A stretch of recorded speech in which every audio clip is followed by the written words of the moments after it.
Listen, when I say Prince William has had it, I mean the man is done playing nice. For years, he's smiled through scandals that would have made most people pack up and move to Mars. The headlines, the documentaries, the tell-all interviews, the royal family's dirty laundry was spinning on the global stage while William just stood there, jaw clenched behind that polite royal grin. But lately, that calm mask has cracked. Because now, the real problem isn't outsiders attacking the monarchy. It's family members doing the damage from inside the palace walls. And for William, that's the ultimate betrayal. They say he finally looked around one day and realized the crown wasn't bleeding because of the tabloids. It was bleeding because of its own people. The leaks, the interviews, the Netflix deals, they weren't just stories.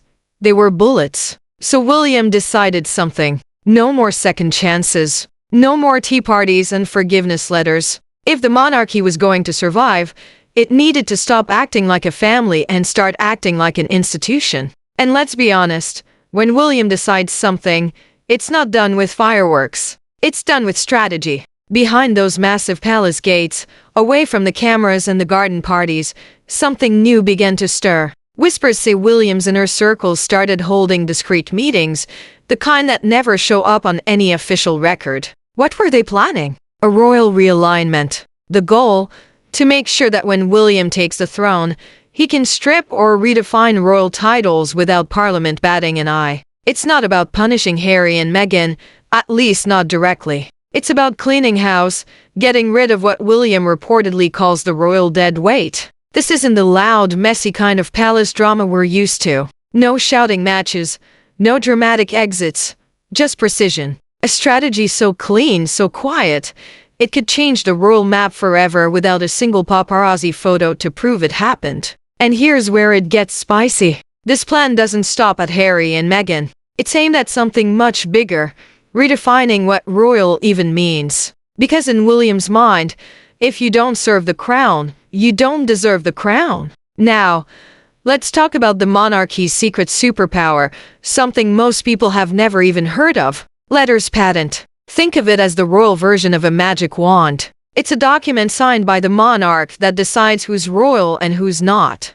Back in 1917, King George V used it to slim down the royal family, saying only the monarch's grandchildren could be princes or princesses. That's the rule that gave Archie and Lilibet their titles when King Charles took the throne. But here's the catch.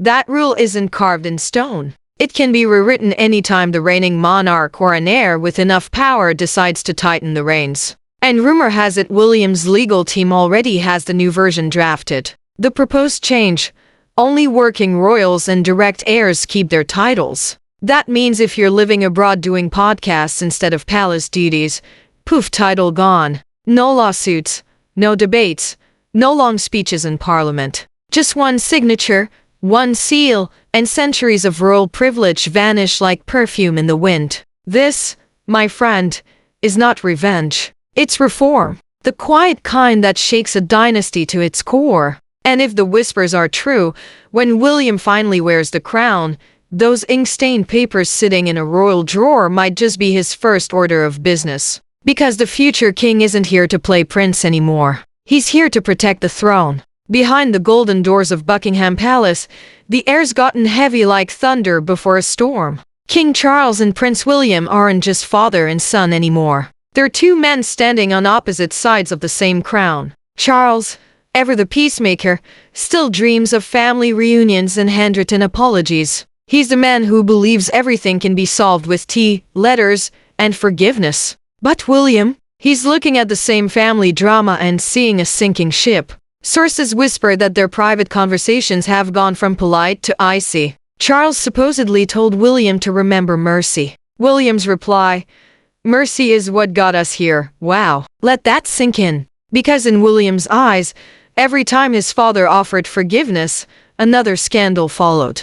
Another interview, another documentary, another tabloid headline dragging the royal name through the mud. So when Parliament started hinting that if the monarchy didn't clean up its image, they might step in themselves, William didn't hear a warning. He heard permission. The heir to the throne was done waiting for anyone's approval. He's tired of playing the polite prince. He's ready to become the reformer king, even if it means drawing a line through his own family tree. And that right there is when the monarchy stopped being a family drama and started becoming a royal war strategy. While Charles was busy writing olive branch letters, William was studying royal blueprints. A few years ago, Queen Margrethe of Denmark did something that shook her country to its core. She stripped 4 of her grandchildren of their royal titles just like that. No tantrums, no televised breakdowns. She said it wasn't cruelty, it was clarity. Too many royals, too little purpose. Now, tell me that doesn't sound like William's new favorite quote. He watched that move closely, reportedly admiring it as bold, clean, and completely necessary. To him, Margrethe had proved something powerful, that the strength of a monarchy doesn't come from how many royals it has. It comes from how many serve. Behind closed doors, William began dissecting her playbook like a student studying for an exam. The timing, the communication, the legal wording, everything. Whispers even claim he quietly consulted European advisors to learn how to slim down a royal family without starting a revolution. And that became his model. A modern monarchy. Smaller, sharper, disciplined. Titles wouldn't be symbols of privilege anymore. They'd be proof of service. If Denmark could do it without collapsing, why couldn't Britain? To William, the math was simple. Keep the loyal, cut the liabilities, rebuild the crown from the inside out. And every headline about another scandal only made his resolve harder. He wasn't just taking notes from Denmark. He was taking inspiration. But now, let's talk about the 2 names sitting quietly at the center of this royal earthquake, Archie and Lilibet. See, the moment word started spreading that William's new rules would tie titles to royal duty, the math stopped being theoretical. Because if the new letters patent said only working royals and direct heirs could keep their titles, well, that put 2 little kids living in California right in the crosshairs. Supporters of the plan argue it's not cruel, it's logical. If the children aren't raised in royal service, their titles become symbols without meaning. But to Meghan and Harry, those titles aren't just fancy names. Their identity, heritage, and the bridge connecting their children to the royal lineage. Losing them would mean being erased from the story, from the very bloodline itself. And the way this reform is being designed, there won't be debates or appeals. When the ink dries, those royal titles could disappear overnight. No drama, no ceremony, just a quiet stroke of a pen and 2 royal names fade from the record like mist at sunrise. That's how William's monarchy would work. No emotion, no compromise, no second chances. Because in his mind, this isn't revenge. It's maintenance. Housekeeping, a cleanup of a crown that's carried too much chaos for too long. Across the ocean in sunny Montecito, the air smelled like panic-sprayed perfume. For Meghan Markle, everything she'd built, the podcasts, the brand deals, the motivational keynotes, revolved around one glittering word: Duchess. It was her calling card, her halo, her golden ticket to the top tables of Hollywood. But the moment word spread that William's royal reform could erase those titles, her world started shaking like a chandelier in a thunderstorm. PR teams went into overdrive. Emergency meetings were held. Phones rang, voices whispered, and one question echoed through the glass offices. What happens if it's gone? Because without that title, Meghan isn't the Duchess of Sussex. She's just Meghan, an actress turned podcaster in a world where the sparkle fades fast. Spotify had already cooled off. Netflix was stepping back. Her long-teased lifestyle brand, barely a whisper. Insiders say she even tried to trademark Duchess of Sussex as a surname, a last-ditch attempt to hold on to the royal shine. But William saw it coming, and allegedly he made sure the monarchy's lawyers blocked any commercial use of royal titles. The message from London was crystal clear: the crown is reclaiming its name. And for Meghan, that name was the foundation of her empire. Without it, the whole thing began to wobble. Meanwhile, back in the quiet corridors of the palace, the story took its most heartbreaking turn. Prince Harry made one last call to his father, not as the Duke of Sussex, as a son. He wasn't calling about interviews or image rehab. He was calling for family, for a heartbeat of mercy before the final decision came down. But the line stayed quiet. Charles didn't pick up. Messages were acknowledged but never answered. For Harry, that silence said it all. The monarchy had moved on, and this time it wasn't waiting for him to catch up.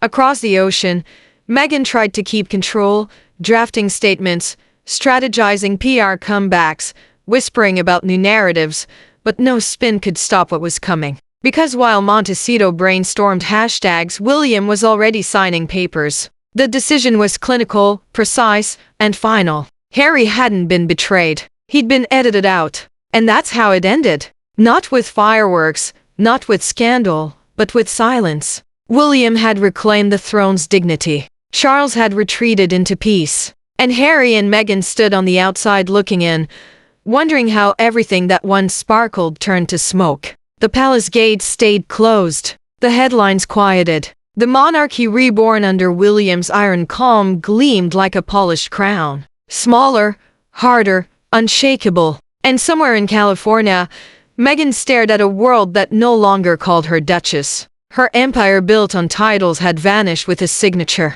Because in the end, titles don't make royals. Integrity does. And as the curtain fell on another chapter of royal chaos, one question lingered like perfume in an empty ballroom. If the Duchess is gone, who is Meghan now?